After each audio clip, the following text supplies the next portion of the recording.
Avez-vous parfois l'impression d'assister au dernier acte de l'histoire humaine?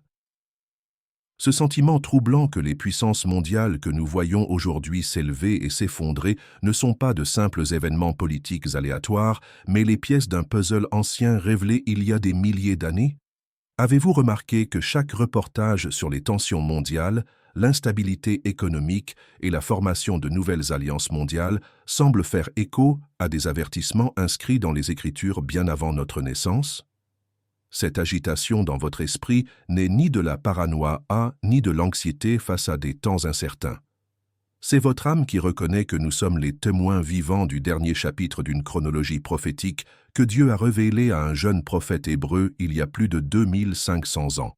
Voyez-vous, il y a une raison pour laquelle tous les grands empires mondiaux à travers l'histoire ont suivi exactement le même schéma d'ascension et de déclin, et il y a une raison pour laquelle le système mondial actuel semble si instable et fracturé. Ce que vous percevez est une vérité que la plupart des dirigeants mondiaux refusent d'admettre. Le gouvernement humain n'a jamais été destiné à être permanent, et nous approchons rapidement du moment où tous les royaumes terrestres seront remplacés par un royaume éternel, immortel.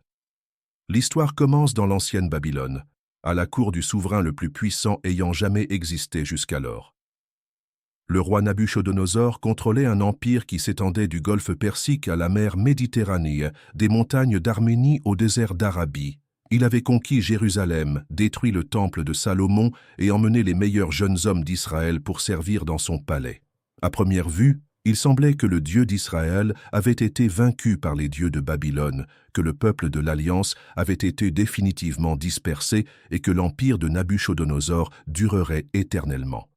Mais au cours de la deuxième année de son règne, un événement allait ébranler ce puissant roi au plus profond de lui-même et révéler le plan ultime de Dieu pour toute l'histoire de l'humanité. Tout a commencé par un rêve. Pas n'importe quel rêve, mais une vision si vive et troublante qu'elle réveilla Nabuchodonosor en sursaut au milieu de la nuit, le cœur battant la chamade. Les images étaient si nettes qu'il comprit qu'il ne s'agissait pas seulement de son subconscient qui analysait les événements de la journée. C'était quelque chose de surnaturel qui exigeait une interprétation immédiate. Mais c'est ici que l'histoire prend un tournant crucial qui révèle la nature de la révélation divine. À son réveil, Nabuchodonosor constata que, si l'impact émotionnel du rêve demeurait accablant, les détails précis s'étaient effacés de sa mémoire. Il savait qu'il avait vu quelque chose d'une importance capitale, mais il ne se souvenait plus exactement de quoi il s'agissait. Désespéré, le roi convoqua tous les sages de Babylone, magiciens, enchanteurs, sorciers et astrologues, qui lui servirent de conseillers spirituels. Ces hommes prétendèrent posséder des dons surnaturels, se vantant de pouvoir interpréter les rêves et révéler des mystères cachés. Mais lorsque Nabuchodonosor leur lançait son défi, leur confiance se transforma rapidement en panique. Le roi ne voulait pas seulement qu'ils interprètent son rêve, il exigeait qu'ils lui disent d'abord ce qu'il avait rêvé, puis qu'ils en fournissent l'interprétation. S'ils avaient réellement accès à la connaissance divine, se dit-il, ils devraient pouvoir révéler à la fois le rêve et sa signification. Les mages protestèrent que c'était impossible, qu'aucun roi dans l'histoire n'avait jamais formulé une telle exigence. Ils arguèrent que seuls les dieux pouvaient révéler de tels mystères, et que les dieux ne résidaient pas parmi les mortels. Leurs protestations ne firent qu'accroître la colère de Nabuchodonosor, qui promulgua un décret de mort contre tous les mages de Babylone. S'ils ne pouvaient prouver leur autorité spirituelle en révélant son rêve, alors ils étaient des imposteurs inutiles qui méritèrent la mort. Le décret incluait Daniel et ses 3 amis hébreux, même s'ils n'étaient pas présents lors du défi initial. Lorsque Daniel apprit le décret du roi, il ne paniquait pas et ne tenta pas de fuir. Au lieu de cela, il fit quelque chose qui révèle le cœur du véritable ministère prophétique. Il demanda du temps, puis alla trouver ses amis Shadrach, Meshach et Abed-Négo et leur demanda d'implorer la miséricorde du Dieu du ciel concernant ce mystère. Ils ne cherchèrent pas à résoudre le problème par la sagesse humaine ou des manœuvres politiques. Ils comprirent qu'il s'agissait d'une épreuve divine nécessitant une intervention divine, et ils s'engagèrent dans la prière et le jeûne jusqu'à ce que Dieu révèle la réponse. Cette nuit-là, alors que Daniel cherchait le Seigneur de tout son cœur, le mystère lui fut révélé dans une vision nocturne. Mais notez l'ordre des événements. Dieu ne se contenta pas de donner à Daniel l'interprétation du rêve. Il lui montra d'abord exactement la même vision que celle de Nebuchadnezzar, lui permettant de décrire chaque détail du rêve avant d'en expliquer le sens. Il ne s'agissait pas de supposition ni de manipulation spirituelle. Il s'agissait d'une véritable révélation prophétique, vérifiable par le roi lui-même. Au matin, Daniel eut le rêve et son interprétation, mais surtout, il reçut un message du Dieu du ciel qui ressonnerait à travers les siècles jusqu'à la fin des temps. Permettez-moi de m'arrêter ici et de m'adresser directement à votre cœur, car je sens que beaucoup d'entre vous qui nous regardent en ce moment sont confrontés à des situations impossibles, des circonstances qui semblent sans solution humaine. Peut-être avez-vous affaire à des membres de votre famille qui semblent complètement insensibles à l'Évangile, et vous êtes à court de mots et de stratégies pour les atteindre. Peut-être faites-vous face à des pressions financières qui n'ont aucun sens mathématique ou où les chiffres ne concordent tout simplement pas, malgré tous vos efforts pour les gérer. Peut-être luttez-vous contre des problèmes de santé que les médecins ne parviennent pas à expliquer ou à traiter efficacement. Ou peut-être observez-vous le déclin moral et spirituel de votre communauté et vous sentez-vous dépassé par l'ampleur des ténèbres qui semblent progresser sur tous les fronts. Si vous vous trouvez dans une situation où la sagesse humaine a atteint ses limites, où tous les experts affirment que votre situation est impossible, alors vous devez entendre ce que je vais vous dire. Dieu est spécialisé dans la révélation de solutions à des problèmes impossibles, mais il attend souvent que les ressources humaines soient épuisées avant de manifester sa puissance surnaturelle. Le même Dieu qui a révélé le rêve de Nebuchadnezzar à Daniel lors d'une vision nocturne parle encore à son peuple aujourd'hui, lui apportant une vision divine pour des situations qui dépassent l'entendement humain. Dans les commentaires ci-dessous, je vous invite à écrire ces mots « Dieu du ciel, révèle ta solution à ma situation impossible ». Ne le tapez pas simplement à la légère. Priez avec le même désespoir que Daniel face au décret de mort du roi. Votre acte de foi pourrait bien être celui qui encouragera quelqu'un d'autre à croire que Dieu répond encore aux prières dans des circonstances impossibles. Parfois, nous avons besoin d'entendre d'autres personnes crier vers le ciel avant de nous rappeler que notre Dieu est toujours le révélateur des mystères. Lorsque Daniel fut amené devant le roi Nebuchadnezzar, il prit soin d'en attribuer tout le mérite au Dieu du ciel. Il expliqua clairement que cette révélation ne provenait ni de sa propre sagesse, ni de ses capacités spirituelles, mais de Dieu qui révèle les mystères et fait connaître ce qui arrivera dans la suite des temps. Puis il se mit à décrire le rêve avec une précision irréprochable, observant la reconnaissance et l'étonnement se refléter sur le visage du roi. Nebuchadnezzar avait vu une grande statue d'apparence impressionnante et terrible à voir. La statue était immense, tel un colosse géant, mais elle était composée de différents matériaux dont la valeur diminuait et la fragilité augmentait de haut en bas. La tête de la statue était en or fin, brillant et magnifique, représentant le sommet de la gloire et de l'autorité. La poitrine et les bras étaient en argent, toujours précieux, mais moins précieux que l'or. Le ventre et les cuisses étaient en bronze, solides et durables, mais perpétuant la tendance à la dépréciation. Les jambes étaient en fer, incroyablement solides, mais sans la beauté et la valeur des métaux précédents.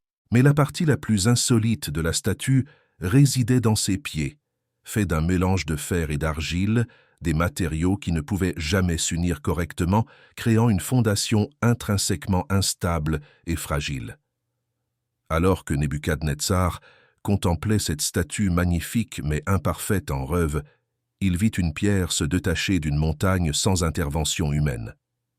Cette pierre heurta la statue sur ses pieds de fer et d'argile, et la statue entière s'effondra en poussière, emportée par le vent, sans laisser de traces. Mais la pierre qui détruisit la statue devint une grande montagne qui remplit toute la terre, établissant un royaume qui ne serait jamais détruit. Daniel donna ensuite l'interprétation qui allait s'avérer être l'une des révélations prophétiques les plus exactes de toute l'Écriture. La tête d'or, expliqua-t-il, représentait Nebuchadnezzar lui-même et l'empire babylonien. Dieu lui avait donné la domination sur toute la terre, faisant de lui le souverain des souverains. Mais après Babylone viendrait un autre royaume, inférieur au premier, représenté par le coffre et les bras d'argent. Suivrait un troisième royaume de bronze qui régnerait sur toute la terre, puis un quatrième royaume, aussi fort que le fer, qui briserait et écraserait tout sur son passage. L'exactitude de cette prophétie est stupéfiante lorsqu'on la suit à travers l'histoire. L'empire babylonien, représenté par la tête d'or, tomba effectivement aux mains de l'empire médo-perse en 539 avant notre ère. J.C. Exactement comme l'avait prédit Daniel. Le coffre et les bras d'argent représentaient parfaitement ce double royaume, celui de Mède et de Perse, inférieur à Babylone en termes de réussite culturelle et d'efficacité administrative, malgré son étendue territoriale plus vaste. L'empire perse dura environ 200 ans, avant d'être conquis par Alexandre le Grand et ses forces grecques en 331 avant notre ère. J.C. accomplissant ainsi la prophétie du ventre et des cuisses de bronze.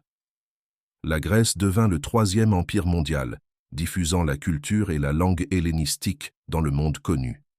Mais c'est le quatrième royaume, représenté par les jambes de fer, qui eut l'impact le plus marquant sur l'histoire du monde. Daniel décrivit ce royaume comme étant aussi fort que le fer, brisant et écrasant tous les autres, et l'histoire confirme qu'il s'agissait bien de l'Empire romain. La puissance militaire de Rome était sans précédent, fondée sur une discipline de fer, des armes de fer et une volonté de conquête de fer. Pendant plus de 500 ans, Rome domina le monde avec une efficacité et une brutalité inédites. Les légions romaines, telles le fer, brisèrent et soutinrent toutes les nations qu'elles rencontraient. Mais c'est ici que la prophétie prend tout son sens à notre époque. Daniel expliqua que ce quatrième royaume finirait par être divisé, représenté par les deux jambes de fer. L'histoire nous montre que l'Empire romain s'est effectivement scindé en deux empires, l'un oriental et l'autre occidental, avec Constantinople et Rome comme capitales respectives. L'Empire occidental tomba en 476 après Jésus-Christ, J.C., tandis que l'Empire oriental, connu sous le nom d'Empire byzantin, subsista jusqu'en 1453 après. J.C. Mais la prophétie ne s'arrête pas à la chute de Rome. Daniel décrit les pieds et les orteils de la statue comme étant faits de fer mêlé d'argile, expliquant qu'il s'agirait d'un royaume divise, conservant une partie de la résistance du fer, mais affaiblie par l'argile. Le fer et l'argile n'adhéreraient pas l'un à l'autre, tout comme les peuples tentèrent de s'unir par le mariage et les alliances politiques, mais ils ne se sépareraient pas véritablement. Cela décrit parfaitement la situation mondiale actuelle. On observe des tentatives d'unité mondiale par le biais d'organisations internationales, d'accords commerciaux et de traités politiques, mais des divisions et des conflits fondamentaux empêchent une véritable cohésion. Le fer des pieds représente l'influence continue des systèmes gouvernementaux et juridiques romains qui constituent encore aujourd'hui le fondement de la plupart des nations occidentales. Nos concepts de gouvernement représentatif, de code juridique, d'organisation militaire et d'infrastructures civiques trouvent tous leur origine dans les innovations romaines. Mais l'argile représente les éléments démocratiques et populaires qui se sont mêlés à ces structures de fer, créant des systèmes à la fois plus forts et plus faibles que l'autocratie pure. Nous observons ce mélange de fer et d'argile dans le monde moderne à travers la tension entre mondialisation et nationalisme, entre coopération internationale et souveraineté nationale, entre connectivité technologique et fragmentation culturelle. Les nations tentent de s'unir économiquement tout en restant divisées politiquement. Elles partagent technologies et échanges commerciaux tout en conservant des identités distinctes et des intérêts conflictuels. Elles forment des alliances constamment mouvantes et instables, tout comme le fer et l'argile qui ne peuvent véritablement s'unir. L'Union européenne est peut-être l'exemple le plus clair de ce mélange de fer et d'argile. Elle représente une tentative de recréer un semblant d'empire romain, unissant des nations diverses sous des lois et une monnaie commune. Mais les tensions constantes, le vote du Brexit, les disparités économiques et les conflits culturels témoignent tous de l'instabilité inhérente préditée par Daniel.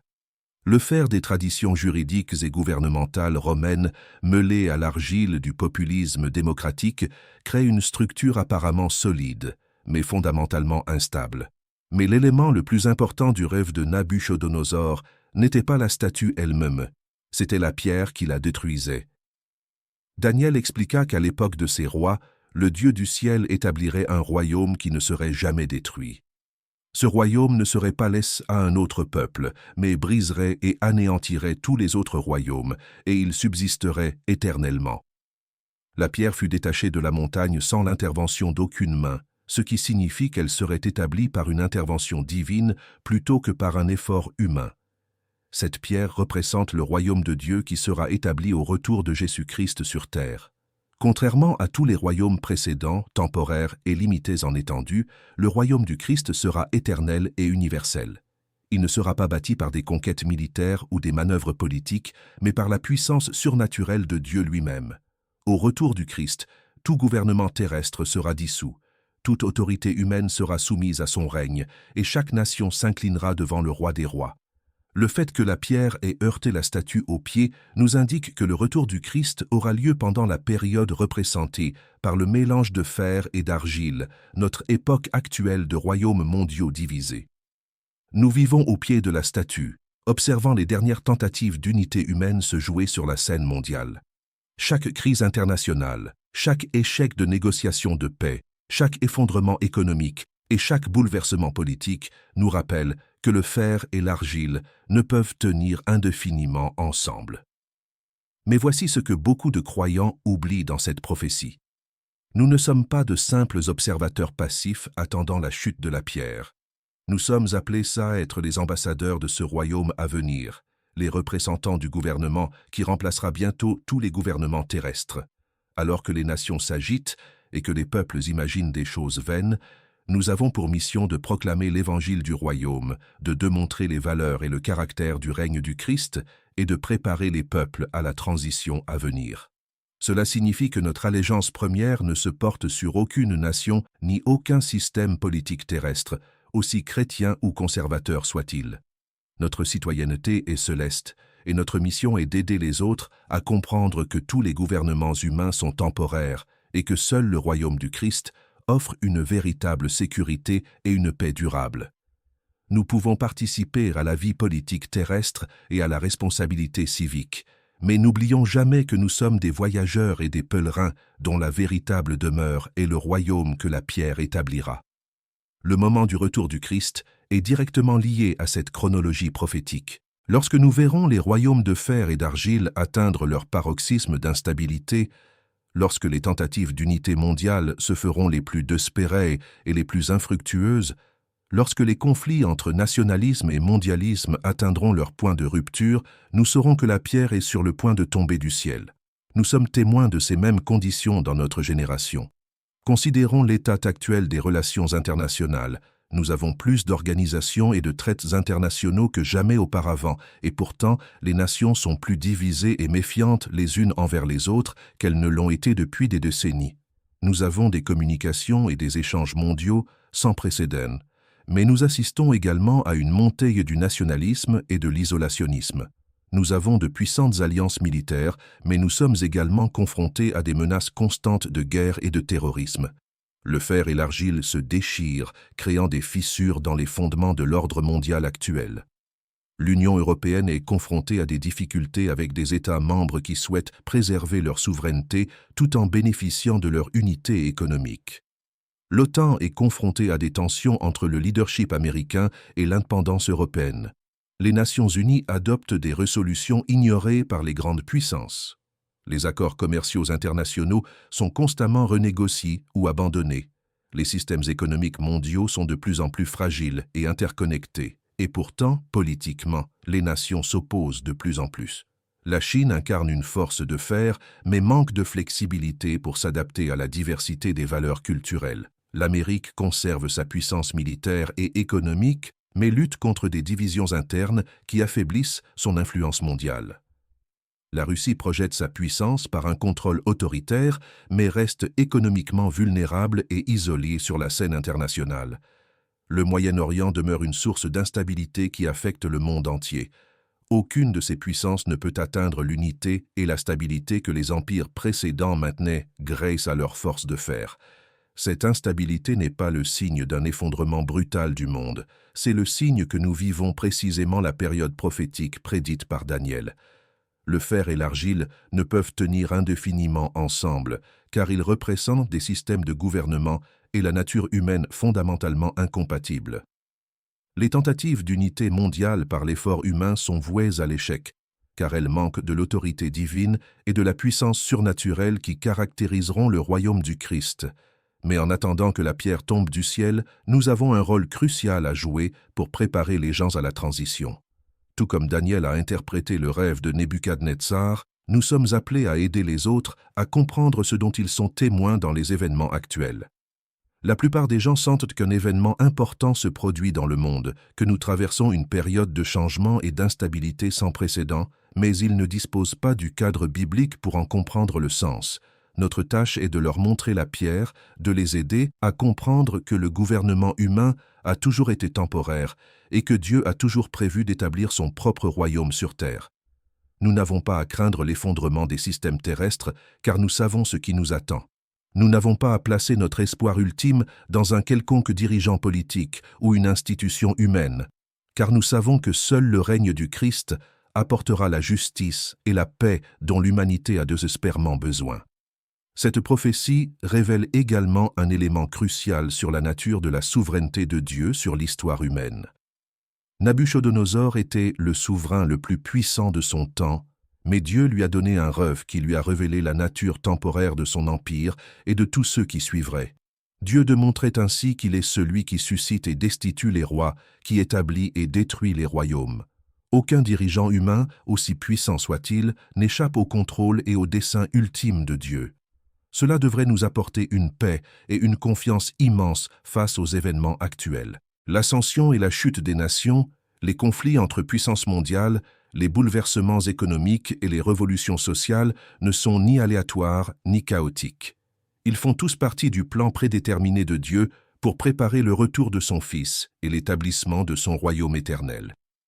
Nous pouvons avoir confiance que Dieu fait concourir toutes choses au bien, même lorsque les événements mondiaux semblent effrayants ou déroutants.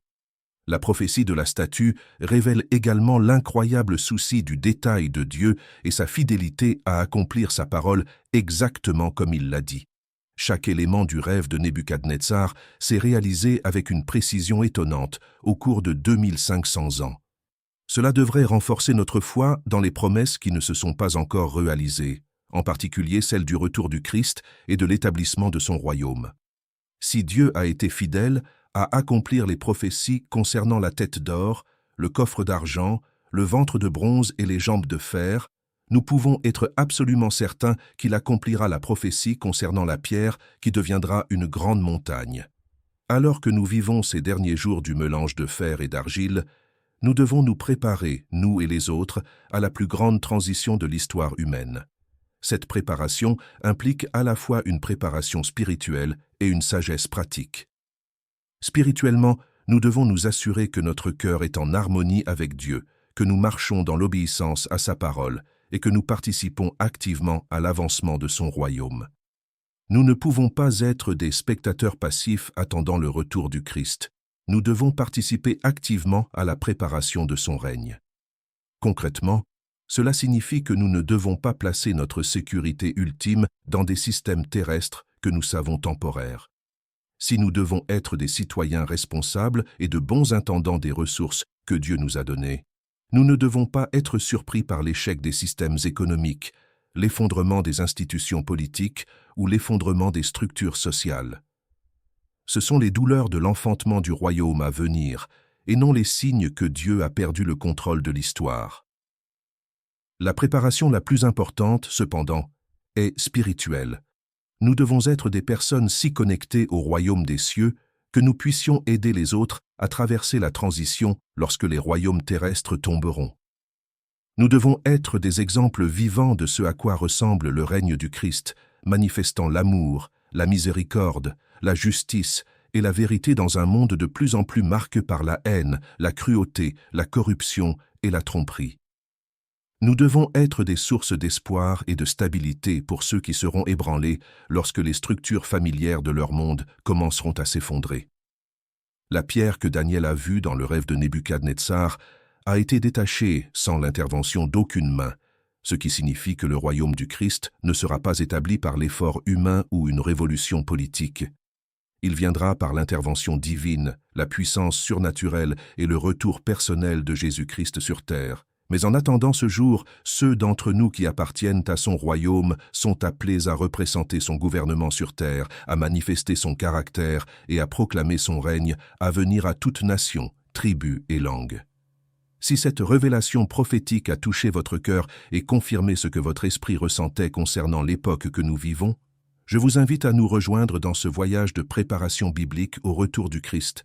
S'abonner à cette chaîne, c'est s'engager à comprendre le calendrier prophétique de Dieu, à discerner les signes des temps avec le regard biblique et à se préparer spirituellement au plus grand événement de l'histoire humaine.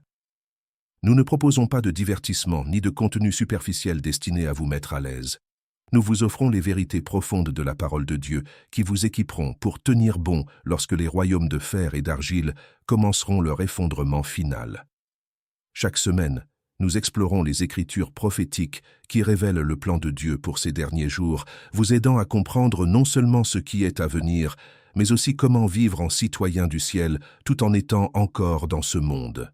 La statue du rêve de Nebuchadnezzar se fissure déjà à ses fondations. La pierre est prête à tomber du ciel. La question n'est pas de savoir si le royaume du Christ viendra, mais si vous serez prête à participer à son établissement. Rejoignez-nous pour préparer ensemble la transition du gouvernement humain au règne divin, des royaumes terrestres au royaume éternel de notre Seigneur et Sauveur Jésus-Christ.